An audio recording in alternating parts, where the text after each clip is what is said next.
is electric. Hi everyone, welcome back for another energy related video, and today I'm in the spare bedroom and I want to talk about this, a Mirrorstone infrared panel, mirror infrared panel, so it's glass but it's infrared heating. I've installed that the last couple of days and I've been monitoring the energy consumption and the temperature rise in the room to see how effective it is, etc. So I wanted to talk about infrared panels and how to install it, as this one is an example from Mirrorstone. So basically on the back of it, and I'll put an image up now, there's basically two aluminium frames and there's 4 positions for where you can put screw holes in. The screw holes go in the wall behind and the mirror just slots on and clicks down over the top of the screws that protrude from the wall. So nice and easy to install. I'm not a fan of DIY, so I'll go through what I actually needed to do. It comes with a paper template that gives lots of positions for the screw holes, so depending on which mirror you bought, it's like A, B, C, D or A, C, H, I or AF, whatever. So the different positions on the chart equal the different mirrors, so it's very easy to work out which ones to do. The only, shall we say, complicated bit is making sure you get it level and make sure you get it up the right way, so it's landscape, not portrait, etc. And then of course measuring where it's going to slot down and how far the bottom of the mirror is going to reach. So exactly the position of the mirror that you want. So a spirit level was all I needed to then draw straight lines on the wall and also on the template piece of paper, so I could line the template up with the line on the wall for the position I wanted. Then basically you push through the template with a pencil, that marks the wall, drill the holes, 8mm drill bit, some plastic wall plugs, and I've actually put this up with just 2 screws, not the 4 that's available on it. We've got breeze block walls, solid walls, so that seems plenty. I don't need to drill more holes than I actually have to. I don't like drilling holes, I don't like DIY. Anyway, so a very easy thing to fit. I did it on my own. You don't need anyone else. It's not particularly that heavy. I found that quite interesting. This one from Mirrorstone, the circular one, it's 865mm wide. It's a big mirror. And that's the primary reason why we wanted it. We wanted a nice big mirror in this room.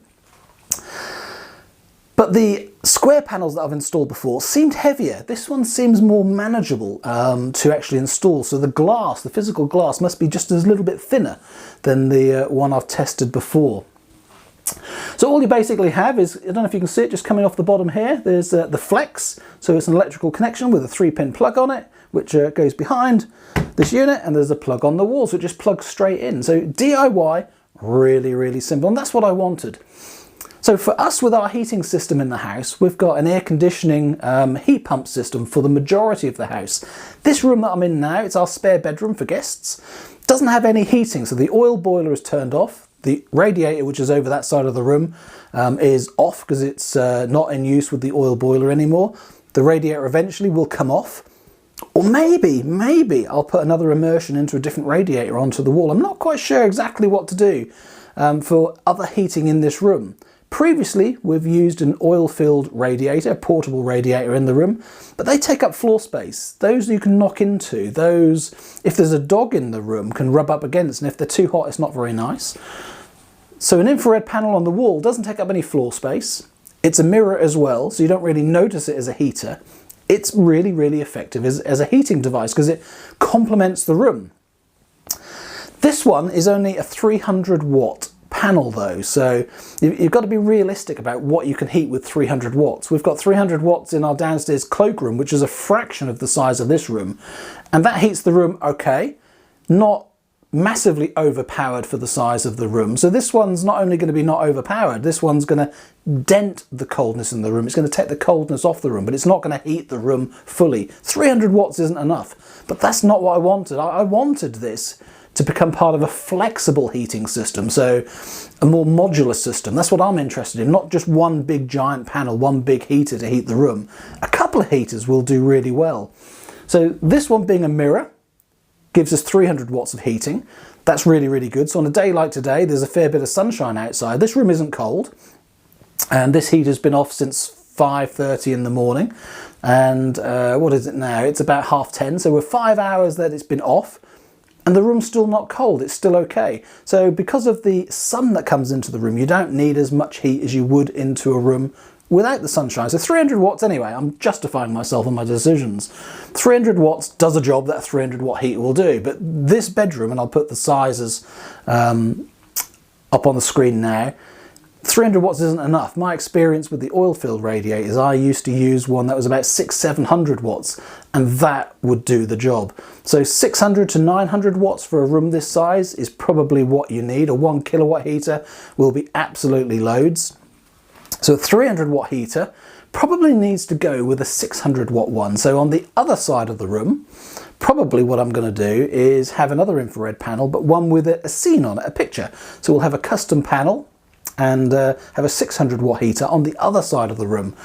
That will then provide no heaters on the floor, so floor space is maximised, and a flexible system that if somebody's here that wants it really hot, we can have both heaters on. If somebody just wants the chill taken off, we can just have one on. So we've got flexibility of them, and all they plug into is a 3-pin socket.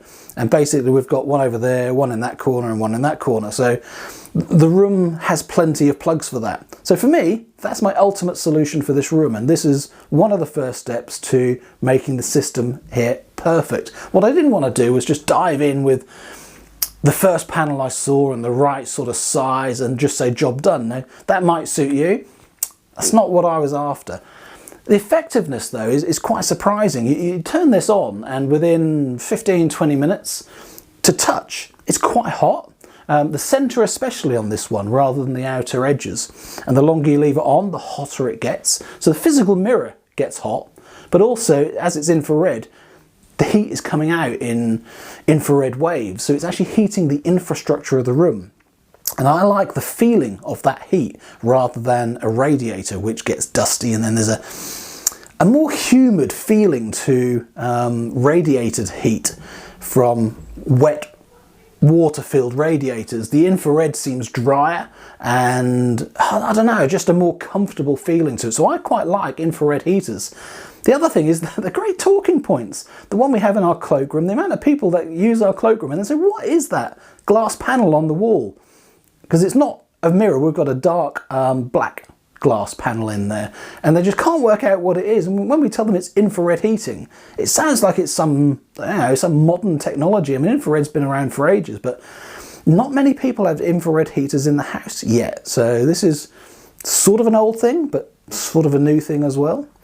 So anyway, just thought I'd share with you what we've done and how we've used it and the options that are available. I went with a mirror because we wanted a mirror in the room. We could have gone just for a flat white panel with an aluminium frame, or we could have gone for one that had a custom picture in it. So there's lots of choices for how to do it, and I think you can get those bar ones as well. So you can get a bar heater that goes across the top and radiates the heat down. Those are quite effective as well. Probably more on a larger scale. I'm looking at, as I said, a more modular scale. This specific mirror from Mirrorstone, I'd probably say the 300 watts and the physical size of it aren't quite matched as a heater. So if you want a large mirror, this is perfect with a small heater. But personally, a little bit smaller mirror and a little bit more power would have been the perfect combination for us.